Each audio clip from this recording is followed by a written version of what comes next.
Bismillahirrahmanirrahim. Assalamualaikum warahmatullahi wabarakatuh. Apa kabar teman-teman semuanya? Sehat? Alhamdulillah. Senang sekali bertemu dengan teman-teman semuanya. Dan semoga semua teman-temanku pejuang anak usia dini, mama, papa, umi, abi yang tergabung di dalam kuliah online dongeng ini dalam keadaan sehat, selamat, dan insya Allah panjang umur. Alhamdulillah kita dipertemukan di sini dalam materi dongeng dan tumbuh kembang untuk anak usia dini. Ini adalah sebuah materi yang sangat luar biasa. Dan tahu tidak, pendidikan anak usia dini itu laksana menanam pohon jati. Kita tidak memanennya pada hari ini, 2 tahun, 3 tahun lagi, tidak. Tetapi kita panen nanti 20, 23, 25 tahun yang akan datang. Nah, ya, apa yang kita lakukan sekarang ini adalah untuk menginvestasi anak-anak kita, termasuk bagaimana kita mempersiapkannya melalui dongeng. Karena dongeng itu sangat berpengaruh bagi tumbuh kembang anak usia dini. Nah, seperti apa sih pengaruhnya dongeng terhadap tumbuh kembang anak usia dini? Tunggu ya di slide saya selanjutnya. Hai teman-teman semuanya, ketemu lagi di slide pertama saya ya. Saya akan membahas tentang apa itu tumbuh kembang untuk anak usia dini sebelum kita membahas tentang kaitannya dengan dongeng. Nah, kita tahu teman-teman semuanya, pertumbuhan itu apa? Pertumbuhan itu adalah peningkatan jumlah dari pertumbuhan anak dalam setiap harinya. Misalnya seorang anak bisa bertumbuh tingginya, bertumbuh berat badannya, kemudian bertumbuh rambutnya, giginya, dan seterusnya. Kemudian apa itu perkembangan? Perkembangan itu adalah bertambahnya atau meningkatnya kompetensi anak dalam keterampilan hal tertentu sesuai dengan tahapan perkembangan anak. Nah, setiap anak itu memiliki perkembangan yang berbeda-beda. Kita tahu semuanya bahwa anak itu memiliki 2 usia. Satu usia kronologis yang mungkin anak satu dengan anak yang lainnya sama, ya.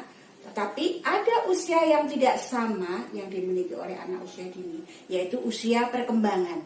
Nah, di usia ini, meskipun di usia dia kronologis ini dia sama, tetapi di usia perkembangan ini belum tentu dia sama. Ya, contohnya, ya, Tasya berusia 4 tahun. Dito usianya 4 tahun juga. Nah, tetapi keduanya belum tentu memiliki perkembangan yang sama. Nah, itulah yang namanya usia perkembangan. Nah, kita harus tahu bagaimana memberikan stimulasi pada masing-masing anak ini sesuai dengan tahapan perkembangannya. Kita tidak boleh menyamakan, menyeragamkan. Karena kita punya 2 anak saja, kita harus memiliki memberikan 2 kebutuhan belajar kepada anak. Tidak boleh diseragamkan. Nah, itulah pentingnya kita tahu bagaimana kita menstimulasi anak sesuai dengan tahapan perkembangannya. Dan saya rasa seorang guru ataupun orang tua yang merupakan pendidik pertama dan utama bagi anak harus memahami tahapan perkembangan anak sesuai dengan usianya. Setuju? Nah, teman-teman, sekarang kita akan bahas materi apa yang tepat untuk anak-anak usia dini itu. Dalam rangka kita akan menstimulasi tumbuh kembang anak-anak kita. Nah, sebenarnya mudah loh, ya. Kalau kita menempatkan diri kita menjadi teman bagi anak-anak kita. Pembelajaran anak usia dini itu lebih menitik beratkan pada tahapan perkembangan anak. Kita tidak boleh memberikan pembelajaran yang seragam pada anak, betul. Ya.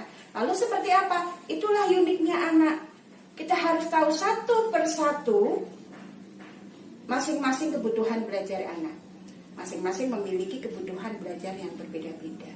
Nah, makanya dalam pembelajaran anak usia dini itu kita harus mengacu pada prinsip pembelajaran anak usia dini. Di antaranya adalah berpusat pada anak. Kita harus tahu siapa yang kita layani. Anak usia dini, anak yang unik, memiliki kebutuhan belajar yang berbeda satu sama yang lainnya. Kemudian yang kedua, harus dengan menyenangkan, joyful learning. Nah, sehingga ketika kita menyampaikan pembelajaran pada anak usia dini, tidak ada kita memberikan pembelajaran yang literal, akademis, kaku, seperti halnya kita memberikan pembelajaran pada orang dewasa, tidak. Semuanya harus berlangsung dengan fun, menyenangkan, sehingga anak itu akan mendapatkan hasil belajar yang tidak disadari. Dia duduk bersama kita, dia mendengarkan apa yang kita sampaikan. Dia nggak sadar kalau dia belajar. Dan dia akan mendapatkan hasil belajar yang itu tidak hanya bermanfaat ya bagi dia, terutama bagi tumbuh kembangnya dia pada hari itu saja, tetapi sampai nanti ketika dia dewasa. Karena tumbuh kembang anak di usia dini ini merupakan pijakan awal bagi anak untuk perkembangan selanjutnya. Maka pentingnya seorang guru, seorang orang tua, mama, papa, umi, abi, ayah, bunda memahami pembelajaran anak usia dini. Yuk kita belajar bagaimana sih pembelajaran anak usia dini yang benar itu. Tunggu. Teman-teman, ketika kita menyampaikan pembelajaran anak usia dini, kita akan menggunakan sebuah media. Nah, media yang kita pakai untuk memberikan pembelajaran pada anak usia dini itu dikatakan atau bisa disebut dengan media interaksi. Apa itu media interaksi? Media interaksi adalah media untuk menyampaikan pesan-pesan pembelajaran pada anak usia dini. Nah, ini yang menjadikan perbedaan antara kita memberikan pembelajaran pada anak usia dini dan pada orang dewasa. Karena pada anak usia dini ini mereka harus merasa bahwa mereka itu belajar, tapi tidak menyadari kalau mereka sedang belajar. Sehingga ini akan mendapatkan hasil belajar yang optimal. Melalui apa? Melalui bertambahnya keterampilan mereka, kompetensi mereka, yang disebut dengan perkembangan mereka yang berkembang sesuai dengan tahapannya. Nah, apa saja sih media interaksi atau media untuk menyampaikan pesan pembelajaran pada anak usia dini itu? 1. APE. Alat permainan edukatif, bukan alat peraga edukatif. Pada anak usia dini yang dipergunakan adalah alat permainan edukatif. Kita bisa mendapatkan bahan-bahan untuk APE itu dari lingkungan sekitar kita. Tidak perlu kita harus membeli, ya. Jadi ketika kita akan membuat APE untuk guru ataupun untuk orang tua, ya, jangan berpikir kita harus punya duit, tidak. Tetapi berpikir yang harus kita lakukan adalah do it, mau do it dulu. Melakukannya. Bahannya gampang. Di lingkungan kita semuanya ada. Indonesia ini sangat luar biasa memberikan bahan-bahan alamnya untuk dipakai sebagai media pembelajaran bagi anak usia dini. Yang penting kita bisa memanfaatkannya sesuai dengan tahapan perkembangan anak itu tadi. Nah, itu APE. Kita bisa pakai dari bahan reuse, recycle, ataupun reduce. Kemudian yang kedua adalah gerak dan lagu. Itu juga media interaksi. Siapa yang tidak bisa buat gerak dan lagu? Saya rasa semua guru bisa. Orang tua pun bisa. Kalau nggak percaya, styling TikTok pasti bisa toh. Itu juga TikTok itu juga gerak dan lagu loh ya. Itu sama saja. Nah, kemudian yang ketiga, menari. Ya, semua orang itu bisa menari sebenarnya. Ya, hanya bagaimana kita melatihnya. Karena semua memiliki kecerdasan kinestetik dan tinggal kita mengasahnya saja. Kemudian yang terakhir adalah mendongeng atau bercerita. Nah, ini yang paling penting. Sebelum mendongeng ada menyanyi dulu. Maaf, lupa ya. Jadi menyanyi lagu untuk anak usia dini. Guru PAUD itu harus pintar bikin lagu. Orang tua juga harus pintar bikin lagu. Lagunya apa saja yang penting sesuai dengan anak ya. Sesuai dengan tumbuh kembang anak. Sesuai untuk pembentukan karakter. Ada moral value-nya. Gak usah yang susah-susah bikin lagunya. Nah, lagu berkaitan juga dengan dongeng. Karena di dalam dongeng bisa juga ada lagunya loh. Ya, tinggal kita mengembangkannya begitu. Nah, dongeng ini penting sekali Karena kita akan bisa menyampaikan pesan-pesan pembelajaran itu secara luas itu melalui dongeng. Dan saya rasa tidak ada orang di dunia ini yang tidak bisa mendongeng selagi dia bisa berbicara. Ya kan? Nah, tinggal melatihnya. Mama mau bilang saya nggak bisa dongeng, bohong. Seorang mama kalau ditanya mau kemana saja ceritanya sudah panjang sekali. Mana dia nggak bisa ngomong, nggak bisa dongeng, pasti bisa dongeng. Tinggal kita berlatih saja mendongeng yang terstruktur, kreatif, improvisasinya ada sehingga anak-anak bisa terbuka, wow, senang, dan tanpa disadari dongeng itu akan menyerap di spons otaknya, ya, dan ini akan membentuk karakter perilakunya hingga ketika dia dewasa nanti dia akan selalu terimajinasi pada dongeng-dongeng yang disampaikan oleh guru ataupun oleh orang tuanya. Begitu? Oke teman-teman, sekarang slide saya yang terakhir. Nah, apa sih sebenarnya manfaat dongeng bagi tumbuh kembang anak usia dini? Saya mengklasifikasi ada 3 manfaat.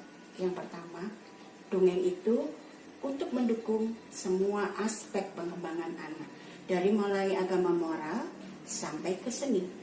Ya, setiap hari kita menyampaikan kepada anak ya, tentang bagaimana kita bisa mensyukuri apa yang diberikan Allah pada kita. Ya, kita mengajak anak untuk mengenal sesamanya melalui dongeng. Kan kita tidak bisa menyampaikan ke anak itu dengan cara seperti kita memberikan kuliah pada orang dewasa. Pasti dengan dongeng atau dengan cerita. Sehingga semua aspek perkembangan ini akan mampu terstimulasi dengan baik. Yang kedua, ya, mampu membentuk karakter dan perilaku anak. Dongeng ini sangat kuat sekali untuk memberikan pijakan pada perkembangan anak di awal. Ya, saya bilang selalu, ketika seorang anak selalu mendapatkan dongeng, mendapatkan cerita dengan moral value yang baik, dengan keteladanan-keteladanan, ya, dari sosok seorang hero atau seorang pahlawan atau nabi dan lain sebagainya, ini akan membentuk karakter perilakunya ini menjadi seorang anak yang hebat, anak yang unggul, anak yang good behavior, good attitude-nya, berakhlak mulia. Itu dongeng nomor 1 yang menjadi pijakan di situ.